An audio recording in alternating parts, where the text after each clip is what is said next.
Qan azlığı olan insanların arıqlaya bilməməsi məsələsi ümumiyyətlə doğrudurmu? Bəli, bu da doğrudur. Çünki qan azlığı əvvəl araşdırılması lazımdır ki, nə tipdə qan azlığıdır. Bu məfhuma biraz biz ümumi baxırıq, amma qan düşünsək ki, orqanizmə qidalı maddələri və oksigeni daşıyan əsas orqandır. Biz qan vasitəsilə, məsələn, biz beynimizə yemək yedirmirik, biz yemək yeyirik və yemək qan vasitəsilə qidalı maddələr beyninə çatır və yaxud barmaq ucuna qədər çatır, əllərimizin ucuna qədər çatır. Bu deməkdir ki, qan bizdə bütün bu qidalı maddələri daşıyıcı bir orqandır.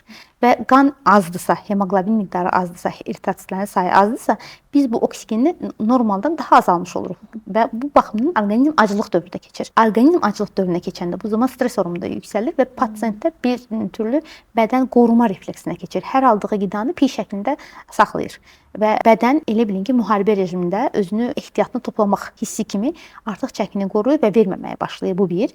Və ikincisi, davamlı olaraq qidalı maddələr çatmadığına görə orqanizmin doymama hissi yaranır və bədən düşünür ki, mən nəsə yeməliyəm və adətən də qan azlığı olan insanların şəkərli qidalara meylliliyi çox olur. Yəni yemək yeyirlər, yeməkdən sonra doyma hissi tam doymur, bədən narahatdır və yenə bir şəkərli qida üzərindən alırlar və ona görə də ilk eləyəcəyimiz pasiyentlərə hər zaman öz başına çəki verməyə çalışmayın deyirik. Çünki nəzarətsiz diyetlər, bu qruplarla yazılmış diyetlər, bunlar nəzərə alınmadan pasiyentlərə təyin olunur və bir pasiyentdə bu əgər qan azlığı problemi də varsa, bu pasiyentə gələcəkdə daha ciddi problemlərə, aybaşı pozulmasına, aybaşı kəsilməsinə, saç tökülməyə, sümük əzələ ağrılarına, əzələ itkisinə və sair gətirə bilər. Ona görə də çəki vermə prosesi bu dəqiqə hər kəs özü üçün bilən sayılır, hər kəs onu tətbiq etməyə çalışır, amma düşünürəm ki, orqanizm mürəkkəb bir sistemdir.